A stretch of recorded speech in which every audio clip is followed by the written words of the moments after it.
రెండున్నర దశాబ్దాలుగా సాగుతున్న పంచగ్రామాల భూ సమస్య మరోసారి రాజకీయ వేడిని రాజేస్తోంది. లక్షలాది మందిని అనిశ్చితిలోకి నెట్టిన ఈ వివాదంపై ఇప్పుడు సిపిఎం యుద్ధం ప్రకటించింది.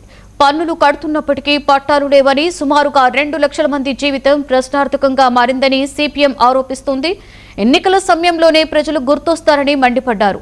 దేవస్థానం పేరుతో ఉన్న పట్టాలను వెంటనే రద్దు చేసి ప్రజలకు పూర్తి హక్కులు కల్పించాలని సిపిఎం డిమాండ్ చేస్తోంది. పంచగ్రామాల ప్రజలకు న్యాయం జరిగే వరకు పోరాటం ఆగుదని స్పష్టం చేస్తున్నారు. ఈ నేపథ్యంలో రేపు జరిగే బహిరంగ సభ ద్వారా ప్రభుత్వానికి గట్టి హెచ్చరిక పంపాలని పిలుపునిచ్చింది.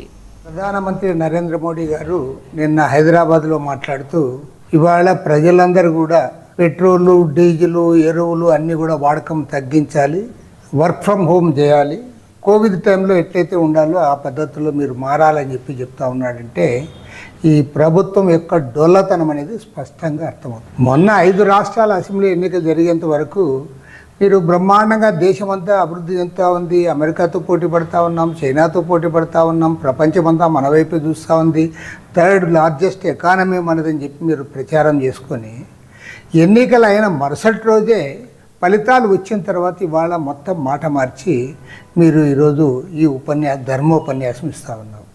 నేను నరేంద్ర మోడీ గారు సూటిగా అడుగుతా ఉన్నాను, ఇవాళ భారతదేశంలో ఈ దుస్థితి రావడానికి మీరు కారణం కాదా అని నేను అడుగుతాను. అమెరికాకు టోటల్గా సరెండర్ అయిపోయారు, ఇజ్రాయెల్ని ఫాదర్ నేషన్ అని చెప్పి పొగుడుతూ దాన్ని సంకనాకారు.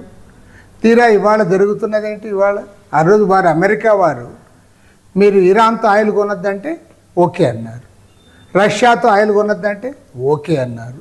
ఇవాళ ఏమంటా ఉన్నారు, ఆయిల్ లేదు కాబట్టి మీరు వాహనాలు యూజ్ చేయొద్దండి అంటారు, ఎరువులు లేవు కాబట్టి పంటలు పండించొద్దని చెప్తా ఉన్నాం. ప్రధానమంత్రి నరేంద్ర మోడీ గారు నిన్న హైదరాబాద్లో మాట్లాడుతూ ఇవాళ ప్రజలందరూ కూడా పెట్రోలు, డీజిలు, ఎరువులు అన్నీ కూడా వాడకం తగ్గించాలి, వర్క్ ఫ్రమ్ హోమ్ చేయాలి, కోవిడ్ టైంలో ఎట్లయితే ఉండాలో ఆ పద్ధతుల్లో మీరు మారాలని చెప్తా ఉన్నాడంటే ఈ ప్రభుత్వం యొక్క డొల్లతనం అనేది స్పష్టంగా అర్థమవుతుంది. మొన్న 5 రాష్ట్రాల అసెంబ్లీ ఎన్నికలు జరిగేంత వరకు మీరు బ్రహ్మాండంగా దేశమంతా అభివృద్ధి చెందుతూ ఉంది, అమెరికాతో పోటీ పడుతూ ఉన్నాం, చైనాతో పోటీ పడుతూ ఉన్నాం, ప్రపంచమంతా మన వైపే చూస్తూ ఉంది, 3rd లార్జెస్ట్ ఎకానమీ మనదని చెప్పి మీరు ప్రచారం చేసుకొని ఎన్నికలు అయిన మరుసటి రోజే ఫలితాలు వచ్చిన తర్వాత ఇవాళ మొత్తం మాట మార్చి మీరు ఈరోజు ఈ ధర్మోపన్యాసం ఇస్తూ ఉన్నారు.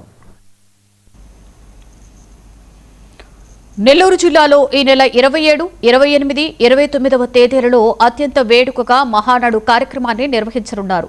అందుకు సంబంధించిన ఏర్పాట్లను మంత్రి నారాయణ, ఎమ్మెల్యే వేమిరెడ్డి ప్రశాంత్ రెడ్డి, జిల్లా అధ్యక్షుడు బీదా రవిచంద్ర తదితరులు పరిశీలించారు. టీడీపీ చరిత్రలో ఎన్నడూ